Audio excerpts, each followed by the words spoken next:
mà riêng con là một đồ một ôi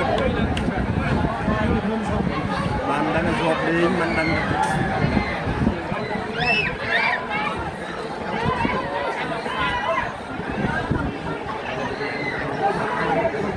tụt mình về vậy còn là dương chấp bất mức chấp bạc dương